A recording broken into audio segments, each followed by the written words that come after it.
Good morning, student. Today we start the third chapter of Business Economics Part 2. The chapter name is Short-Run Economic Fluctuation. In this chapter, we learn about the introduction, then the feature and characteristics of the trade cycle, then the phase of trade cycle, then the impact of business cycle on economic growth and development, then the role of government in various phases. In today's lecture, we learn about the introduction, features or characteristics of the trade cycle and phases of trade cycle. So we start with first introduction. Trade cycle or business cycle refers to ups and downs in the business. Business is always characterized by the fluctuation rather than stability. Trade cycle indicates the progress attained by the country during given period of time. Also indicates the uncertainties involved in the business and their effects on the economy. Trade cycle occur regularly in capitalist economy. In other words, they are recurring in nature. The fluctuation manifest themselves in terms of change in income, employment, saving, price and investment. This fluctuation in the various economies various economic indicators are called the business cycles and the trade cycle. या ठिकाणी आपल्याला सांगितलं की trade cycle किंवा business सायकलच्या माध्यमातून त्या ठिकाणी प्रत्येक बिझनेसमध्ये किती प्रमाणात अप्स अँड डाऊन्स आहेत हे त्या ठिकाणी आपल्याला रेफर केलेले दिसून येतात. तर आपला बिझनेस हे त्या ठिकाणी नेहमी आपल्या ठिकाणी फ्लक्च्युएशनमध्ये असलेले दिसून येतात रादर दॅन स्टॅबिलिटी. म्हणजेच बिझनेसमध्ये प्रत्येक बिझनेसमध्ये त्या ठिकाणी आपल्याला काही प्रमाणात अप्स अँड डाऊन्स हे ठिकाणी नेहमी होत असलेले फ्लक्च्युएशन हे ठिकाणी नेहमी असलेले आपल्याला दिसून येतात. ते कधीही त्या ठिकाणी आपल्याला स्टेबल असलेले दिसून येत नाहीत.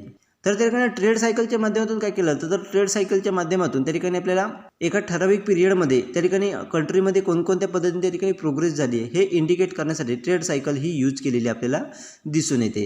त्याचबरोबर त्या ठिकाणी ट्रेड सायकलच्या माध्यमातून त्या ठिकाणी बिझनेसमध्ये कोणकोणते अनसर्टनिटीज इन्व्हॉल्व आहेत आणि त्याचा इकॉनॉमीवरती कशा पद्धतीने इफेक्ट होतो हे देखील इंडिकेट करण्यासाठी ट्रेड सायकल ही यूज केलेली आपल्याला दिसून येते. तर ट्रेड सायकल ही त्या ठिकाणी कॅपिटलिस्ट इकॉनॉमीमध्ये आपल्याला ठिकाणी रेग्युलरली असलेली दिसून येते. त्याचबरोबर ट्रेड सायकल ही त्या ठिकाणी आपल्याला ट्रेड सायकलचं नेचर हे रिकरिंग असलेलं आपल्याला दिसून येते. म्हणजेच त्यामुळे ट्रेड सायकल ही नेहमी आपल्याला फ्लक्च्युएशन मोडमध्ये म्हणजेच त्या ठिकाणी नेहमी अप्स अँड डाऊन्स त्या ठिकाणी असलेली आपल्याला दिसून येते.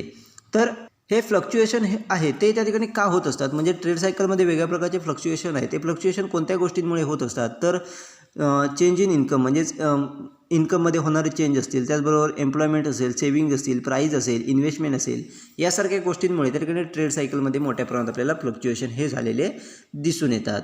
तर त्या ठिकाणी वेगवेगळ्या इकॉनॉमीजमध्ये त्या ठिकाणी जे काही चेंज त्या ठिकाणी होत असतात किंवा फ्लक्च्युएशन होत असतात त्यालाच त्या ठिकाणी आपण बिझनेस सायकल किंवा ट्रेड सायकल असं त्या ठिकाणी म्हटलं जातं. म्हणजे त्या ठिकाणी वेगवेगळ्या इकॉनॉमीमध्ये जे काही फ्लक्च्युएशन त्या ठिकाणी होत असतात ते इंडिकेट करण्यासाठी जे टूल यूज केलं जातं त्यालाच त्या ठिकाणी आपण बिझनेस सायकल किंवा ट्रेड सायकल असं म्हटलं जातं. Trade cycle follows waves-like movement to indicate that prosperity will followed by the depression and depression followed by the prosperity. The various phases of trade cycle are nothing but the upswing and downswing. The term trade cycle is defined by many economists. According to J.M. Keynes, the trade cycle is composed in period of good trade characterized by the using the price and low unemployment, altering with period of bad trade characterized by the failing price and high unemployment. म्हणजे त्या ठिकाणी आपल्याला सांगितलं की trade सायकलमध्ये नेहमी आपल्याला waves like movement असलेल्या दिसून येतात. म्हणजेच लाटण प्रमाणात त्या ठिकाणी आपल्याला मुवमेंट हे असलेल्या दिसून येतात आणि त्याच्या माध्यमातून त्या ठिकाणी आपल्याला इंडिकेट केलं जातं की प्रॉस्पेरिटीनंतर त्या ठिकाणी डिप्रेशन आणि डिप्रेशननंतर परत प्रॉस्पेरिटी म्हणजेच त्या ठिकाणी समृद्धीनंतर उदासीनता आणि उदासीनतेनंतर परत समृद्धी अशा पद्धतीच्या मुवमेंट या ठिकाणी आपल्याला ट्रेड सायकलमध्ये झालेल्या दिसून येतात. आणि त्यामध्ये त्या ठिकाणी ट्रेड सायकलमध्ये वेगवेगळ्या फेजेस त्या ठिकाणी आपल्याला असलेल्या दिसून येतात. त्याला त्या ठिकाणी आपण त्या ठिकाणी अपस्विंग आणि डाऊन स्विंग असं म्हटलं जातं. याच्या माध्यमातून त्या ठिकाणी वेगवेगळ्या फेजेस ज्या आहेत त्या ट्रेड सायकलमध्ये आपल्याला इंडिकेट केलेल्या दिसून येतात. तर या ठिकाणी आपल्याला वेगळ्या इकॉनॉमिस्टने ठिकाणी ट्रेड सायकलची डेफिनेशन ही दिलेली दिसून येते. तर या ठिकाणी आपल्याला एक डेफिनेशन दिली आहे ते आपण आता पुढे पाहणार आहोत. तर J.M. केन्स यांनी ठिकाणी आपल्याला डेफिनेशन दिले. तर त्यांनी सांगितले की ज्या वेळेला चांगल्या पद्धतीचा ठिकाणी ट्रेड होत असतो म्हणजेच ठिकाणी चांगल्या मार्केटमध्ये ज्या चांगल्या पद्धतीचा ट्रेड होत असतो त्यावेळेला ट्रेड सायकल ही त्या ठिकाणी आपल्याला प्राईजच्या माध्यमातून आणि लो अनएम्प्लॉयमेंटच्या माध्यमातून आपल्याला आयडेंटिफाय केलेली दिसून येते. आणि ज्या वेळेला ठिकाणी ट्रेड हा चांगल्या पद्धतीचा होत नसतो, कमी प्रमाणात त्या ठिकाणी ट्रेड होत असतो त्यावेळेला ठिकाणी फेलिंग प्राईजच्या माध्यमातून आणि हाय अनएम्प्लॉयमेंटच्या माध्यमातून ट्रेड सायकल ही आपल्याला तयार केलेली दिसून येते. म्हणजे थोडक्यात ज्या वेळेला ठिकाणी चांगल्या पद्धतीचा ट्रेड असतो त्यावेळेला आपल्याला मोठ्या प्रमाणात त्या ठिकाणी प्राईज ही जनरेट झालेली दिसून येते. त्याचबरोबर प्राईज देखील आपल्याला हाय असलेली दिसून येते आणि अनएम्प्लॉयमेंट देखील आपल्याला लो असलेली दिसून येते. परंतु ज्या वेळेला ठिकाणी चांगल्या पद्धतीचा ट्रेड होत नसतो, कमी प्रमाणात ठिकाणी ट्रेड होत असतो, त्यावेळेला ठिकाणी आपल्याला प्रोडक्टची प्राईस ही ठिकाणी कमी होताना दिसून येतात आणि अनएम्प्लॉयमेंट देखील वाढलेली दिसून येते. अशा पद्धतीने ट्रेड सायकल ही ठिकाणी आपल्याला तयार झालेली दिसून येते, असं त्या ठिकाणी जेम केन्स यांनी ठिकाणी आपल्याला सांगितलेलं आहे. Trade cycle or business cycles are waves like movement in the economic activities of a country.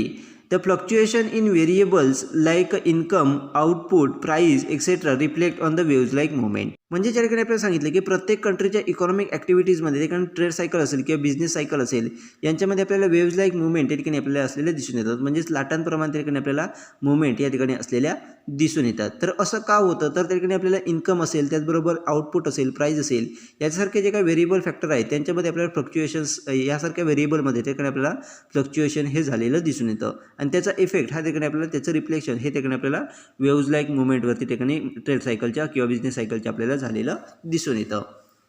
नंतर या ठिकाणी आपल्याला नेक्स्ट आपल्याला feature and characteristics of trade cycle म्हणजे ट्रेड सायकलची फीचर आणि कॅरेक्टरिस्टिक्स काय आहेत या ठिकाणी आपल्याला दिलेली आहेत, ते पण आता पुढे पाहणार आहोत. So the next is business cycle are recurrent in nature. म्हणजे ज्या ठिकाणी सांगितलं की आपली बिझनेस सायकल आहे किंवा ट्रेड सायकल आहे ते रिकरंट नेचर असलेलं आपल्याला दिसून येतं. म्हणजे त्या ठिकाणी वारंवार त्या ठिकाणी आपल्याला चेंज हे त्या ठिकाणी आपल्याला झालेले दिसून येतात किंवा बिझनेस सायकल आहे ती आपल्याला वारंवार त्या ठिकाणी आपल्याला घडत असलेली दिसून येते. अशा पद्धतीचं कॅरेक्टरिस्टिक्स किंवा फीचर्स हे ठिकाणी आपल्याला ट्रेड सायकलचं असलेलं दिसून येतं. Next is it refers to waves like fluctuation in economic activities. म्हणजे सगळ्यांनी ट्रेड सायकलच्या माध्यमातून असेल किंवा बिझनेस सायकलच्या माध्यमातून असेल त्या ठिकाणी इकॉनॉमिक ॲक्टिव्हिटीजमधलं जे काही फ्लक्च्युएशन असेल, वेव्ज लाईक फ्लक्च्युएशन आहे ते हे त्या ठिकाणी आपल्याला रिप्रेझेंट केलेलं आपल्याला दिसून येतं. म्हणजेच थोडक्यात त्या ठिकाणी ट्रेड सायकलच्या माध्यमातून त्या ठिकाणी इकॉनॉमिक ॲक्टिव्हिटीजमधलं जे काही फ्लक्च्युएशन आहे ते वेव्ज लाईक मुवमेंटच्या माध्यमातून आपल्या ठिकाणी रिप्रेझेंट केलेलं दिसून येतं. Next is the various economic variables like output, employment, income, price etcetera moves in the same direction either they rise or the fall together. म्हणजे ज्या ठिकाणी आपल्याला सांगितलं की इकॉनॉमिक व्हेरिएबल जे आहेत मग त्या ठिकाणी आउटपुट असेल, एम्प्लॉयमेंट असेल, इन्कम असेल, प्राईज असेल, यासारखे जे काही फॅक्टर आहेत त्यांच्यामध्ये आपल्याला मोठ्या प्रमाणात त्या ठिकाणी चेंज झालेले दिसून येतात. म्हणजेच काही डायरेक्शनमध्ये ठिकाणी मुवमेंट ही झालेली आपल्याला दिसून येतात. एकतर ते वाढताना दिसून येतात तर काही वेळेला ते आपल्याला कमी होताना दिसून येतात. म्हणजेच त्या ठिकाणी राईज आणि फेल हे दोन घटक त्या ठिकाणी आपल्याला झालेले दिसून येतात. आणि हे जे फ्लक्च्युएशन आहे किंवा हे जी काही मुवमेंट आहे ही त्या ठिकाणी आपल्याला ट्रेड सायकलच्या माध्यमातून किंवा बिझनेस सायकलच्या माध्यमातून आपल्याला रिप्रेझेंट केलेली दिसून येते. Next is prosperity and depression follows each other alternative. म्हणजेच त्या ठिकाणी आपल्याला लक्षात येईल की प्रॉस्पेरिटी अँड डिप्रेशन हे त्या ठिकाणी आपल्याला एकमेकाचे अल्टरनेटिव्ह त्या ठिकाणी ट्रेड सायकलमध्ये असलेले किंवा बिझनेस सायकलमध्ये आपल्याला असलेले दिसून येतात. Next is both prosperity and depression have the seeds of their own destruction. म्हणजेच त्या ठिकाणी प्रॉस्पेरिटी अँड डिप्रेशन यांच्या दोघांमध्ये त्या ठिकाणी स्वतःच्या विनाशाचं त्या ठिकाणी बीज असलेलं आपल्याला सीड असलेलं आपल्याला दिसून येतं. म्हणजेच प्रॉस्पेरिटीच्या माध्यमातून त्या ठिकाणी आपल्याला प्रॉस्पेरिटीनंतर आपल्याला डिप्रेशन आलेलं दिसून येतं आणि डिप्रेशन नंतर आपल्याला परत प्रॉस्पेरिटी आलेलं दिसून येतं. त्यामुळे त्या ठिकाणी दोन्हीमध्ये त्या ठिकाणी स्वतःच्याच विनाशाचं बीज त्या ठिकाणी आपल्याला असलेलं, स्वतःच्या डिस्ट्रक्शनचे बीज त्या ठिकाणी आपल्याला असलेलं दिसून येतं. Next is during the upstrain and downstrain price, output, employment etcetera change. Along with this change money supply, velocity of circulation etcetera also change. म्हणजे त्या ठिकाणी आपल्याला सांगितलं की ज्या वेळेला ठिकाणी अपस्ट्रीम अँड डाऊनस्ट्रीममध्ये होत असतं, म्हणजेच इकॉनॉमीमध्ये ठिकाणी चढ आणि उतार हे होत असतात, त्यावेळेला सगळ्यांना आपल्याला प्राईज असेल, आउटपुट असेल किंवा एम्प्लॉयमेंट असेल याच्यामध्ये आपल्याला चेंज झालेली दिसून येते. त्याच वेळेला ठिकाणी आपल्याला आपलं मनी सप्लाय असेल किंवा आपलं मनी सर्क्युलेशनची जी काही व्हॅल्युसिटी असेल याच्यामध्ये देखील आपल्याला चेंज झालेले दिसून येतात. Due to globalization in the recent time, trade cycle in one country get transmitted to another country very easily, while the prosperity help the rich countries. Recession और डिप्रेशन अफेक्ट देम व्हेरी स्लेवरली. या ठिकाणी आपल्याला सांगितलं की ग्लोबलायझेशनमुळे त्याकडे मागच्या काही वर्षामध्ये त्याकडे ट्रेड सायकल जी आहे ती एका कंट्रीमधून दुसऱ्या कंट्रीमध्ये आपल्याला ट्रान्समिट होताना दिसून येते. अगदी इझिली त्याकडे आपल्याला ट्रान्समिट होताना दिसून येते. त्यामुळेच ज्या वेळेला प्रॉस्पेरिटी असेल म्हणजेच समृद्धी असेल त्यावेळेला ज्या काही रिच कंट्री आहेत त्यांना मोठ्या प्रमाणात मदत झालेली दिसून येते. परंतु ज्या वेळेला रिसेशन असेल किंवा डिप्रेशन असेल, मंदी असेल, त्यावेळेला ठिकाणी मोठ्या त्या जे काही रिच कंट्री आहेत त्यांना देखील मोठ्या प्रमाणात त्या ठिकाणी आपल्याला इफेक्ट झालेला, त्याचा अफेक्ट झालेला आपल्याला दिसून येतो. म्हणजेच थोडक्यात ग्लोबलायझेशनमुळे ज्या वेळेला ट्रेड सायकलमुळे चेंज होतात त्यावेळेला इतर कंट्रीवरती देखील त्याचा इफेक्ट आपल्याला झालेला दिसून येतो. Next is business cycle are recurrent in nature. At the same time, no two business cycles are the same. Some many steeper than the other and each one is influence by the different socio economic factor. म्हणजेच या ठिकाणी सांगितलं की business cycle यांचं nature हे ठिकाणी आपल्याला recurrent असलेलं दिसून येतं. म्हणजेच त्या ठिकाणी आपल्याला वारंवार त्या ठिकाणी असलेली दिसून येते. त्यामुळे त्या ठिकाणी दोन बिझनेस सायकल ह्या ठिकाणी एकाच टाईमला सेम असलेल्या दिसून येत नाहीत. त्यामुळे दोन्ही सायकलमध्ये काही ना काही त्या ठिकाणी आपल्याला चेंज हे त्या ठिकाणी आपल्याला असलेले दिसून येतात. म्हणजे जर समजा एक सायकल ही एक बिझनेस सायकल ही अप असेल तर दुसरी डाऊन असेल तर फर्स्ट त्या ठिकाणी अप असेल. अशा पद्धतीचे चेंज त्या ठिकाणी आपल्याला असलेले दिसून येतात. कारण प्रत्येक बिझनेस सायकलवरती त्या ठिकाणी अफेक्ट करणारे जे काही फॅक्टर असेल सोशिओ इकॉनॉमिक फॅक्टर जे आहेत ते आपल्याला वेगवेगळे असलेले दिसून येतात. त्यामुळे प्रत्येक बिझनेस सायकलचे ट्रेंड हा त्या ठिकाणी आपल्याला सेम असलेला दिसून येत नाही. अशा प्रकारची फीचर्स किंवा कॅरेक्टरिस्टिक जी आहेत ही ट्रेड सायकलची आपल्याला या ठिकाणी दिलेली आहेत. Next is phases of trade cycle. There are 4 phases of trade cycle, namely depression, recovery, prosperity and recession. The following diagram displays these 4 phases. म्हणजे त्या ठिकाणी आपल्याला सांगितलं की ट्रेड सायकलमध्ये 4 फेजेस ठिकाणी आपल्याला असलेल्या दिसून येतात. मग ते 4 फेजेस कोणते आहेत तर त्या ठिकाणी फर्स्ट आहे डिप्रेशन, त्याच्यानंतर next recovery, third is prosperity and fourth is recession. तर या 4 फेजेस त्या ठिकाणी आपल्याला खाली दिलेल्या डायग्रामच्या माध्यमातून त्या ठिकाणी रिप्रेझेंट केलेले आहेत. Depression is indicate by the lowest point, then the recovery start leading to the prosperity and then peak. The downtrend begins afterward resulting in recession and depression, then the whole cycle continues. The various phases of trade cycle can be explained as follows. म्हणजे त्या ठिकाणी आपल्याला सांगितलं की सगळ्यात lowest point आहे त्याला त्या ठिकाणी आपण डिप्रेशन असं म्हटलं जातं आणि त्याच्या माध्यमातून त्याच्यानंतर त्या ठिकाणी आपल्याला रिकव्हरी स्टेज जी आहे ही त्या ठिकाणी आपल्याला स्टार्ट झालेली दिसून येते आणि ती प्रॉस्पेरिटीपर्यंत आपल्याला किंवा पीकपर्यंत त्या ठिकाणी आपल्याला गेलेली दिसून येते. आणि त्याच्यानंतर त्या ठिकाणी परत आपल्याला डाऊन ट्रेंड हा त्या ठिकाणी चालू झालेला दिसून येतो आणि त्याच्यावरून त्या ठिकाणी आपल्याला ठिकाणी रिसेशन आणि डिप्रेशनपर्यंत आपल्याला रिझल्ट मिळालेले दिसून येतात. अशा पद्धतीने त्या ठिकाणी पूर्ण सायकल जी आहे ती आपल्याला कंटिन्युअस होत असलेली दिसून येते. म्हणजे डिप्रेशनच्या माध्यमातून नंतर त्या ठिकाणी रिकव्हरी होत जाते, रिकव्हरीवरून त्या ठिकाणी प्रॉस्पेरिटी किंवा पीक पॉईंटपर्यंत जाते, त्याच्यानंतर परत त्या ठिकाणी डाऊन ट्रेंड चालू होतो आणि डाऊन ट्रेंडच्या माध्यमातून परत रिसेशन आणि डिप्रेशनपर्यंत येऊन पोहोचते आणि परत त्या ठिकाणी आपल्याला डिप्रेशननंतर परत त्या ठिकाणी आपल्याला वरती जाताना रिकव्हरी स्टेजला त्या ठिकाणी जाताना दिसून येते. अशा पद्धतीने त्या ठिकाणी आपल्याला ट्रेड सायकल जी आहे ती आपल्याला पूर्ण कंटिन्युअस होताना दिसून येते. तर ट्रेड सायकलमध्ये ज्या काही वेगळ्या फेजेस आहेत ते आपल्याला पुढे एक्सप्लेन केलेले आहेत, ते आपण पुढे पाहणार आहोत. So the first is depression. This phase is also known as trough. It is characterised by the low investment, low production, low level of employment and low profit business premises prevailing in the economy. म्हणजे त्याकडे first आपल्याला phase दिली आहे ती म्हणजे depression. तर डिप्रेशनला त्या ठिकाणी ट्रॉफ असं देखील म्हटलं जातं. तर ही फेज केव्हा असते तर जेव्हा एखादा बिझनेस प्रिमायसेस हे इकॉनॉमीमध्ये ठिकाणी लो इन्व्हेस्टमेंट असेल, त्याचबरोबर लो प्रोडक्शन असेल, त्याचबरोबर लो लेवल ऑफ एम्प्लॉयमेंट असेल, त्याचबरोबर लो प्रॉफिट जर एखाद्या बिझनेसच्या ठिकाणी इकॉनॉमीमध्ये असेल तर त्यावेळेला त्या बिझनेसच्या फेजला त्या ठिकाणी आपण डिप्रेशन फेजमध्ये आहे असं आपण म्हणत असतो. म्हणजेच जो बिझनेस त्या ठिकाणी एखाद्या इकॉनॉमीमध्ये लो प्रोडक्शन असेल, लो इन्व्हेस्टमेंट असेल किंवा लो लेवल ऑफ एम्प्लॉयमेंट असेल किंवा लो प्रॉफिट असेल त्या बिझनेसला ठिकाणी आपण डिप्रेशन फेजमध्ये आहे असं आपण म्हणत असतो. Next is recovery. Positive signal to receive the economy appear during this phase. Demand start increasing leading to an increase in investment, production, employment etc. Next या ठिकाणी आपल्याला फेज दिली ती म्हणजेच रिकव्हरी. तर रिकव्हरीच्या माध्यमातून त्या ठिकाणी आपल्याला पॉझिटिव्ह सिग्नल मिळालेले दिसून येतात व त्याच्या माध्यमातून तो बिझनेस जो आहे तो ठिकाणी इकॉनॉमीमध्ये रिकवर कशा पद्धतीने होईल याच्याकडे आपल्याला फोकस केलेलं दिसून येतो. म्हणजेच त्या ठिकाणी रिकव्हरी स्टेजच्या माध्यमातून तो बिझनेस आहे तो आपल्याला ठिकाणी इकॉनॉमीमध्ये रिकवर होताना दिसून येतो व त्याच्या माध्यमातून त्या बिझनेसचे जे काही प्रोडक्ट असेल त्यांना ठिकाणी डिमांड जी आहे ती आपल्याला वाढताना दिसून येते. त्याच्या माध्यमातून त्या बिझनेसची इन्व्हेस्टमेंट देखील वाढताना दिसून येते, त्याचं प्रोडक्शन असेल, एम्प्लॉयमेंट असेल, या गोष्टी देखील त्या बिझनेसमध्ये आपल्याला वाढताना दिसून येते.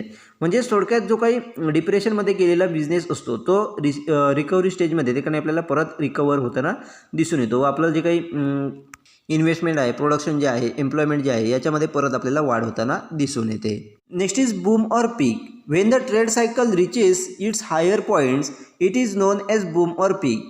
During this stage, demand for the goods and services will be more than the supply. Profit tend to rise at a further rate compared to the increase in the cost of production. Capacity utilization will be very high and the level of investment will continue to rise. Next stage is boom or peak. तर ही stage केव्हा असते तर एखादी business cycle जी आहे किंवा एखादा business आहे तो ज्यावेळेला हायेस्ट पॉईंटवरती आपल्याला जाऊन पोहोचलेलं दिसून येतं त्यालाच ठिकाणी आपण बूम और पीक फेज किंवा ठिकाणी प्रॉस्पेरिटी फेज असं देखील ठिकाणी म्हटलेलं आपल्याला दिसून येतं. आणि या फेजमध्ये ठिकाणी आपल्याला गुड्स किंवा सर्व्हिसेसची जी काही डिमांड आहे ती आपल्याला सप्लायपेक्षा जास्त असलेली दिसून येते. त्याचबरोबर आपला जो काही प्रॉफिट जो आहे तो देखील आपल्या ठिकाणी कॉस्ट ऑफ प्रोडक्शनपेक्षा मोठ्या प्रमाणात आपल्याला वाढलेला दिसून येतो. म्हणजे ज्या प्रमाणात आपली कॉस्ट ऑफ प्रोडक्शन वाढत असते त्याच्यापेक्षा त्या ठिकाणी आपल्याला प्रॉफिट जो आहे तो आपल्या ठिकाणी मोठ्या प्रमाणात वाढत गेलेला दिसून येतो. त्याचबरोबर आपले युटिलायझेशनची कॅपॅसिटी असेल ती देखील आपल्याला मोठ्या प्रमाणात वाढलेली दिसून येते आणि आपली जी काही इन्व्हेस्टमेंट कॅपॅसिटी आहे ती देखील त्या ठिकाणी कंटिन्युअसली आपल्याला वाढत असलेली दिसून येते. त्याच फेजला ठिकाणी आपण बूम और पीक फेज किंवा त्या ठिकाणी प्रॉस्पेरिटी फेज असं देखील म्हटलं जातं. Next is recession. It refers to the downward trend if the GNP of an economy decline in 2 quarters in succession. It is said to be the recession. A fall in demand will lead to the fall in investment, employment, output, profit, etc. Massive unemployment occurs during the recession time. When the recession reach its lowest point, it is termed as depression. Next page दिली ती म्हणजेच recession. तर त्यामध्ये आपल्याला सांगितलं की recession म्हणजेच काय, तर आपल्या बिझनेसचा डाऊन ट्रेंड. म्हणजेच त्या ठिकाणी बूम स्टेजपर्यंत किंवा पीक स्टेजपर्यंत गेल्याच्या नंतर बिझनेसचा जो काही किंवा इकॉनॉमीचा जो काही डाऊनवर्ड ट्रेंड चालू होतो त्यालाच त्या ठिकाणी आपण रिसेशन असं म्हटलं जातं. तर रिसेशन केव्हा चालू होते, तर केव्हा म्हटलं जातं, तर जेव्हा एखाद्या इकॉनॉमीची GNP ग्रॉस नॅशनल प्रोडक्ट हे 2 क्वार्टरमध्ये डिक्लाईन झालं असेल तर त्याला आपण त्या ठिकाणी रिसेशन असं म्हटलं जातं. आणि त्यामध्ये ठिकाणी रिसेशन पिरियडमध्ये आपल्या प्रोडक्ट किंवा सर्व्हिसेसची जी काही डिमांड आहे ती देखील आपल्याला कमी झालेली दिसून येते. आणि डिमांड कमी झाल्यामुळे आपली इन्व्हेस्टमेंट असेल, एम्प्लॉयमेंट असेल किंवा प्रॉफिट असेल हा देखील आपल्याला किंवा आउटपुट असेल हे देखील आपल्याला कमी झालेलं दिसून येतं. आणि ज्यावेळेला रिसेशन ही अगदी लोवेस्ट पॉईंटपर्यंत जाऊन पोचते, म्हणजेच रिसेशन स्टेजला आपण ज्यावेळेला अगदी लोवेस्ट पॉईंटला जाऊन पोचतो त्यालाच त्या ठिकाणी परत आपण डिप्रेशन असं म्हटलं जातं. आणि डिप्रेशन स्टेजवरून परत त्या ठिकाणी आपल्याला रिकव्हरी चालू होते आणि त्याच्यानंतर परत बिग बूम स्टेजपर्यंत आपण जाऊन पोचतो. अशा पद्धतीने त्या ठिकाणी आपल्याला ट्रेड सायकल ही त्या ठिकाणी कंटिन्यूअस होताना दिसून येते. दस trade cycle is a waves like movement resulting in the fluctuations in the various economic parameters like employment, income, etcetera. Government intervention at the right time help the economy to revive and be on the path of progress. ज्या ठिकाणी आपल्याला सांगितलं की trade सायकलमध्ये ठिकाणी मोठ्या प्रमाणात आपल्याला वेव्ज लाईक मुवमेंट या ठिकाणी झालेले दिसून येतात व त्याच्या माध्यमातून त्या ठिकाणी वेगळ्या प्रकारचे जी काही इकॉनॉमिक पॅरामीटर आहेत त्याच्यामध्ये आपल्याला फ्लक्च्युएशन झालेलं दिसून येतं. मग त्या ठिकाणी एम्प्लॉयमेंट असेल, इन्कम असेल यासारखे जे काही इकॉनॉमिक पॅरामीटर्स आहेत त्यांच्यामध्ये आपल्याला फ्लक्च्युएशन हे झालेलं दिसून येतं. आणि ज्यावेळेला गव्हर्नमेंट इंटरव्हेन्शन हे योग्यरित्या जर त्या ठिकाणी करत असेल, म्हणजेच योग्य टाईमला जर गव्हर्नमेंटने त्या ठिकाणी इंटरव्हेन्शन जर केलं तर त्या ठिकाणी आपल्याला इकॉनॉमी जी आहे ती रिवाईव्ह करण्यासाठी आपल्याला मदत झालेली दिसून येते. त्याचबरोबर आपली इकॉनॉमी जी आहे ती योग्य पाथवरती रन करण्यासाठी, प्रोग्रेस करण्यासाठी आपल्याला तयार असलेली दिसून येते. त्यामुळे गव्हर्नमेंट या ठिकाणी योग्य टाईमवर त्या ठिकाणी इंटरव्हेन्शन करणं खूप गरजेचं असलेलं आपल्याला दिसून येतं. The government use both monetary and fiscal policy to control the trade cycle during recession and depression time. Deliberate measures like increase more public expenditure and implementing the public welfare program are undertaken by the government to revive the economy. During the boom period, the government adopt the dear money policy and control its expenditure to avoid the inflation. म्हणजे या ठिकाणी आपल्याला government जे आहे ते monetary policy असेल किंवा fiscal policy असेल हे ठिकाणी ट्रेड सायकल कंट्रोल करण्यासाठी आपल्याला यूज करताना दिसून येतात. म्हणजे ज्यावेळेला रिसेशन असेल किंवा डिप्रेशन टाईम असेल त्यावेळेला ठिकाणी आपल्याला पब्लिकचा जो काही एक्सपेंडिचर आहे तो कशा पद्धतीने इन्क्रीज करता येईल याच्याकडे आपल्याला फोकस करताना दिसून येतात. आणि त्याच्यासाठी त्या ठिकाणी वेगवेगळ्या प्रकारचे पब्लिक वेलफेअर प्रोग्राम जे असतील हे इम्प्लिमेंट करण्याचं काम हे ठिकाणी गव्हर्नमेंटकडून केलेलं दिसून येतं व त्याच्या माध्यमातून आपली जी काही इकॉनॉमी जी आहे ती रिवाईज कशा पद्धतीने करता येईल याच्याकडे आपल्याला फोकस केलेला दिसून येतो. आणि ज्यावेळेला बूम पिरियड असतो त्यावेळेला गव्हर्नमेंट हे डिअर मनी पॉलिसी ही त्या ठिकाणी अडॉप्ट करताना दिसून येते. आणि त्याच्या माध्यमातून पब्लिकचा जो काही एक्सपेंडिचर आहे तो कशा पद्धतीने कंट्रोलमध्ये करता येईल व त्याच्या माध्यमातून महागाई आहे, इन्फ्लेशन आहे ते कशा पद्धतीने अवॉइड करता येईल याच्याकडे आपल्याला फोकस केलेलं दिसून येतं. अशा पद्धतीने गव्हर्नमेंट हे त्या ठिकाणी आपल्याला ट्रेड सायकलमध्ये आपल्याला इंटरफेरन्स करताना दिसून येतं किंवा इंटरव्हेन्शन करताना आपल्याला दिसून येतं. अशा पद्धतीने त्या ठिकाणी इकॉनॉमिक ट्रेड सायकल ज्या आहेत त्या आपल्याला रन झालेल्या दिसून येतात. नेक्स्ट या ठिकाणी आपल्याला दिलं आहे impact of business cycle on economic growth and development. म्हणजे त्या ठिकाणी इकॉनॉमिक ग्रोथ अँड डेव्हलपमेंटवरती बिझनेस सायकलचा कशा पद्धतीने इम्पॅक्ट होतो हे या ठिकाणी आपल्याला दिलं आहे. ते नेक्स्ट लेक्चरमध्ये आपण पाहणार आहोत.